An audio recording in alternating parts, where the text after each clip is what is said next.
Hi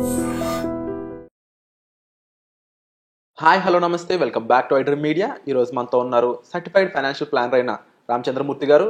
ముఖ్యంగా taxable incomes అనేవి చాలామందికి తెలుసండి, బట్ ఎటువంటి ఇన్కమ్ మీద ట్యాక్స్ పడదు అనేది విషయం చాలామందికి క్లారిటీ లేదు. అలాంటి విషయంపై ఈరోజు మనం క్లియర్ ఎక్స్ప్లెనేషన్ తీసుకుందాం. నమస్కారం సార్. నమస్తే అండి సార్. చాలామందికి సాలరీడ్ పర్సన్స్ కానీ లేదంటే మన ఉన్న ఆడియన్స్లో మీకు ఉన్న ఫ్యాన్స్లో చాలామందికి ఎటువంటి ఇన్కమ్ మీద ట్యాక్స్ పడుతుంది, ఎంత ట్యాక్స్ పడుతుంది అనే విషయాలపై అవగాహన వచ్చింది. బట్ ఎలాంటి సంపాదన మీద మా ట్యాక్స్ వెయ్యలేరు, ట్యాక్సిబుల్ కాని ఇన్కమ్ ఏమేమి ఉన్నాయి అనేది వాటి మీద చాలా మందికి ఒక క్లారిటీ అవగాహన లేదని చెప్పొచ్చు. అవునండి. ఇలాంటి విషయాలపై మీకు అవగాహన ఇస్తారా కాస్త? తప్పకుండా అండి. ఇప్పుడు ట్యాక్స్ లేని ఇన్కమ్ అంటే మెయిన్గా అగ్రికల్చర్ ఇన్కమ్ చెప్తాం. అగ్రికల్చర్ ఇన్కంలో 2 రకాలు ఉంటాయి. ఇప్పుడు మీ దగ్గర ల్యాండ్ ఉంది, మీరు ఎవరికైనా కౌలు ఇచ్చారనుకోండి, ఆ ఇన్కమ్ ట్యాక్సిబుల్ కాదు. సో అలాగే మీరు అగ్రికల్చర్ పండించారు పంట, దాని మీద వచ్చిన అమౌంట్ అంతా కూడా అగ్రికల్చర్ ఇన్కమ్ కింద తీసుకుంటాం అనమాట. అది ట్యాక్సిబుల్ ఇన్కమ్ కాదు. అలాగే అగ్రికల్చర్ బేస్ మీద మీకు ల్యాండ్ ఉంది, గోల్డ్ లోన్ పెట్టుకున్నారు, సో గోల్డ్ లోన్ కూడా ఇంట్రెస్ట్ తక్కువ ఉంటుంది. సో అది మీకు అగ్రికల్చర్ బ్యాక్డ్ గోల్డ్ లోన్కి కొంచెం ఫెసిలిటీ ఉంటుంది. సో ఈ ట్యాక్స్ లేని ఇన్కంలో ఫస్ట్ అసలు ఇండియా మొత్తంలో చూసుకుంటే అగ్రికల్చర్ ఇన్కమ్ది.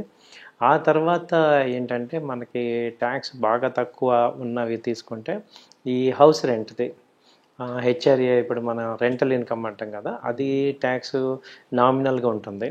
సో రెంటల్ ఇన్కమ్ మీద అంటే మనం ఏదైనా టెనెంట్ ఇచ్చాం, మన ల్యాండ్ లార్డ్ అంటే మనం ప్రాపర్టీ ఉంది మనకి, అది రెంట్కి ఇచ్చాం, ఆ రెంట్కి వచ్చే ఇన్కమ్ మినిమం ఏమవుతాడంటే 2.5 lakh వరకు మీకు డిడక్షన్ తీసుకోవచ్చు. సో తర్వాత పేమెంట్ చేయాలి, అది కూడా 10%, 12% అలా ఉంటుంది.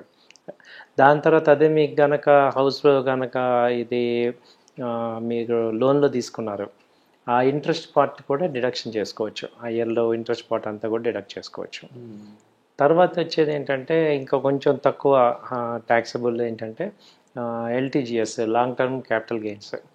సపోజ్ మనం ఒక ప్రాపర్టీ అమ్మాము, ఆ ప్రాపర్టీ ఇప్పుడు ఒక 5 years బ్యాక్ కొన్నాం, ఇప్పుడు అమ్మేసాం అనుకోండి.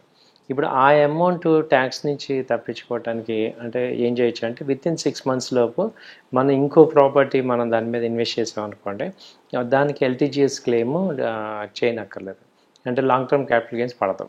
ఇప్పుడు ఒక 50 లక్షలు పెట్టి ల్యాండ్ కొన్నాం, అమ్మేసాము, సో ఇంకొక ప్రాపర్టీ ఏదైనా కొన్నా, లేదు మీరు స్టాక్స్లో ఎల్టీజీఎస్ బాండ్స్ అని ఉంటాయి, వాటిలో ఇన్వెస్ట్ చేసినా కానీ మీకు ట్యాక్స్ ఉండదు.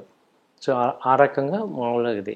తర్వాత వచ్చేది ఏంటంటే స్టాక్ మార్కెట్లో మీరు ఇన్వెస్ట్మెంట్ కనుక చేస్తే ట్యాక్స్ ఇప్పుడు 12.5% ఏమో లాంగ్ టర్మ్ క్యాపిటల్ గెయిన్స్, 15% ఏమో షార్ట్ టర్మ్ క్యాపిటల్ గెయిన్స్ ఉంటుంది. సో దీని తర్వాత వచ్చే ఇన్కమ్ మ్యాక్సిమం ఇంకొక ఇన్కమ్ తీసుకుంటే ఈ మెయిన్ మన శాలరీస్ కానీ బిజినెస్ ఇన్కమ్ కానీ, దీనికి ఏంటంటే బ్రాకెట్ ఉంటుంది కదా మనకి, 30% స్లాబ్, అబౌవ్ 10 lakhs అబౌవ్ ఉంటే 30% స్లాబ్లోకి వస్తుంది. అంటే హయ్యెస్ట్ ఇన్కమ్ వచ్చేది ఏంటంటే ఈ ట్యాక్సిబుల్ ఇన్కమ్ వచ్చి సాలరీ వాళ్ళకి. అండ్ ఒక లేటెస్ట్ అప్డేట్ ప్రకారం కూడా బడ్జెట్ దాంట్లో ఒక న్యూ ట్యాక్స్ రెజీమే ప్రకారం మనకి అప్ టు 15 lakhs వరకు కూడా ట్యాక్స్ అనేది ఎగ్జామ్ట్ చేస్తారని వస్తుంది. ఎంతవరకు నిజం అంటారు? పాసిబిలిటీ ఉందంటారా? పాసిబిలిటీ ఉందండి, ఎందుకంటే ఇవాళ రేపు ఏమైందంటే రూపీ వాల్యూ తగ్గిపోయింది కాబట్టి, సో ఇక్కడ ట్యాక్సిబుల్ ఇప్పుడు నార్మల్గా తగ్గించే అవకాశాలకి ఛాన్స్ ఉంది. అంటే అది వరకు మనకి 1 lakh సంపాదించడం అంటే చాలా కష్టం, ఇవాళ 1 lakh అనేది కామన్ అయిపోయింది కాబట్టి. సో మీకు 12 lakhs అంటే 1 lakh ఆల్మోస్ట్ అబోవ్ 1.25 lakh ఉన్న వాళ్ళందరికీ కూడా బిలో తీసుకెళ్తే, అలాగే ఇన్ఫ్లేషన్ పెరగటమే దీనికి మేజర్ రీజన్. అంటే ఇవాళ లాస్ట్ 2 years బ్యాక్ 1 lakh వచ్చేది ఇవాళ చూసుకుంటే 1 lakh 1.5 lakh దాకా అయిపోతుంది, అదే గూడ్స్ కానీ సర్వీసెస్ కానీ. సో కాబట్టి ఏంటంటే 15 lakhs అనేది ఒక రీజనబుల్ అవుతుంది. అండ్ సార్ ఇంకొక కొన్ని ఆడియన్స్ పాయింట్స్ ఏంటి అంటే, ఇన్ కేస్ ఇంత సంపాదించే పర్సన్స్ ఎవరైనా సరే ఏ ట్యాక్స్ రెజ్యూమ్ కూడా తీసుకోలేదంటే వాళ్ళు ఆటోమేటిక్గా ఏ ట్యాక్స్ రెజ్యూమ్లోకి పంపబడతారంటారు? ఇప్పుడు డిఫాల్ట్గా ఏమవుతుందంటే సార్, మినిమం స్లాబ్ అని ఉంటుంది కదా, దానిలో 2.5 lakh ఇంతవరకు డిడక్షన్. సో దాని నుంచి నెక్స్ట్ లెవెల్కి వాళ్ళకి పోతుంది. ఇప్పుడు ఏం చేస్తున్నారంటే గవర్నమెంట్ కూడా ఇప్పుడు చిన్న చిన్న రీటైల్ వీళ్ళని ఎక్కువ టార్గెట్ చేయడం చూస్తుంది. ఇప్పుడు దానికి తగ్గట్టుగానే ఇప్పుడు యూపీఐ వాడటం అనేది అలవాటు అయిపోయింది కాబట్టి, సో వీళ్ళందరూ కూడా వాళ్ళ కూరగాయలు అమ్మే వాళ్ళు కూడా యూపీఐ వాడుతున్నారు. అంటే వాళ్ళు ఏం చేస్తున్నారు ఇండైరెక్ట్గా, అంతకుముందు వైట్ మనీ కాకుండా బ్లాక్ మనీ ఉండేది. సో ఇప్పుడు అంతా కూడా వైట్ ట్రాన్సాక్షన్ అవటం వల్ల మీకు ఏం జరుగుతుందంటే వీళ్ళందరికీ కూడా ఎంత ఇన్కమ్ జనరేట్ అయింది అనేది స్టేట్మెంట్లో వచ్చేస్తుంది. కాబట్టి దాన్ని ఎక్కువ ఫోకస్ చేయటం ద్వారా, అంటే ఈ అంతకుముందు ఏంటి ఓన్లీ సాలరీడ్ పర్సన్స్కి డైరెక్ట్గా పే స్లిప్ కట్టే వస్తుంది. వీళ్ళు బిజినెస్ చిన్న వాళ్ళు ఎవరికి కూడా బిజినెస్లో ఇంత వచ్చిందని చెప్పట్లేదు.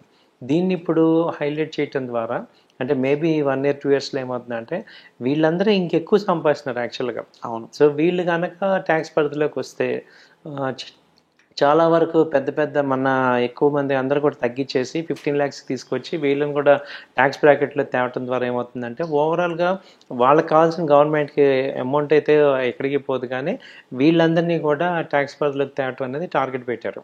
ఇది నేను ఒక ఎగ్జాంపుల్ విన్నాను సార్. ఇది ఇండియాలో ఎవరో పానీపూరి సెల్లర్ 40 లక్షల రూపాయలు ఎర్న్ చేశారంట ఒక 1 month లో. అదంతా క్యూఆర్ కోడ్ ద్వారా కాబట్టి గవర్నమెంట్ ట్రాక్ చేసి మళ్ళీ వాళ్ళకి ఆ జిఎస్టీ పంపించడం జరిగిందని విన్నాను. అవునండి, చాలా ఇవన్నీ చాలా ఉన్నాయి. ఇప్పుడు అంతా కూడా డిజిటల్ అయింది కాబట్టి తెలుస్తుంది. సో నెమ్మదిగా ఏంటంటే ఓన్లీ ఒక ఇండియాలోనే అలా ఉంది ఇప్పటిదాకా. ఇప్పుడు వాళ్ళకి కూడా ఏంటంటే చిల్లర వర్తకులందరికీ కూడా ట్యాక్స్ పరిధిలోకి తీసుకొచ్చేయటం అవుతుంది. నెక్స్ట్ ఏంటంటే నెక్స్ట్ 4-5 years తర్వాత నేను అనుకోవటం ఏంటంటే ఓన్లీ బ్యాంక్ ట్రాన్సాక్షన్ మీదే వాటి యొక్క బ్యాంక్ ట్రాన్సాక్షన్స్ని బట్టి ట్యాక్స్ అయిపోతుంది అనే స్టేజ్కి వస్తుంది. ఇక ఇన్కమ్ కానీ శాలరీ కానీ ఏమి లేకుండా ఆల్ ద ఎండ్ కార్డింగ్ అది ఇక మొత్తం అన్ని డీటెయిల్గా వచ్చేసి దాన్ని బట్టి మీకు స్పెండింగ్ ఎంత అయింది, ఎర్నింగ్ ఎంత అయింది అనేది ట్యాక్స్ క్యాల్కులేషన్ అంతా కూడా బ్యాంక్ అకౌంట్స్ మీదే జరుగుతుంటాయి.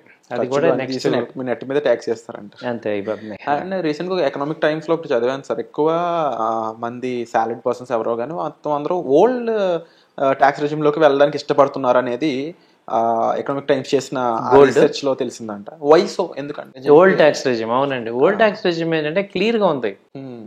దేనికి అంతకుముందు మనం దానికి అలవాటు పడిపోయాం. ఇప్పుడు కొత్త ట్యాక్స్ రెజ్యూమ్ ఏంటంటే ఓన్లీ చార్టెడ్ అకౌంట్స్ కి అర్థమవుతుంది, కానీ మామూలు మనలాంటి వాళ్ళకి అర్థం కాల. నాకు కూడా ఆ డిఫరెన్స్ అర్థం కాక నేను కూడా ఓల్డ్కి వెళ్ళాను. ఎందుకంటే ఇప్పుడు వాళ్ళకే అర్థమవుతుంది, మనకి ఏంటంటే అంతకుముందు చాలా క్లియర్గా ఉంటుంది, ఇదిగో ఇంత దీనికి ఇంత అని. సో దీనికి కొంత అలవాటు పడాలి. అయితే న్యూ దానిలో కూడా బెనిఫిట్స్ ఉన్నాయి, కొంచెం మనం తెలుసుకోవాల్సింది ఉంది. కొంత టైం స్పెండ్ చేస్తే దాని మీద ఒక ఐడియా వస్తుంది. Wonderful sir. సో ఈ న్యూ ట్యాక్స్ రెజ్యూమ్కి సంబంధించి మరింత ఇన్ఫర్మేషన్ మీకు కావాలనుకున్నట్లయితే డిస్ప్లే అవుతున్న నెంబర్స్ కాల్ చేసి మీరు డైరెక్ట్గా సార్ని కన్సల్ట్ చేయొచ్చు. అదే కాకుండా ఇన్వెస్ట్మెంట్ సంబంధించి ఇప్పుడు బడ్జెట్ ప్లానింగ్ మీకు సంబంధించిన ట్యాక్స్ విషయాలు వీటికి సంబంధించి మరింత ఇన్ఫర్మేషన్ అనేది మీరు సార్ ద్వారా తీసుకోవచ్చండి. మీకు ఎటువంటి డౌట్స్ ఉన్నా కామెంట్లో మెన్షన్ చేయండి. వచ్చే ఎపిసోడ్లో మళ్ళీ కలుద్దాం. Thank you so much for the information. Thank you అండి.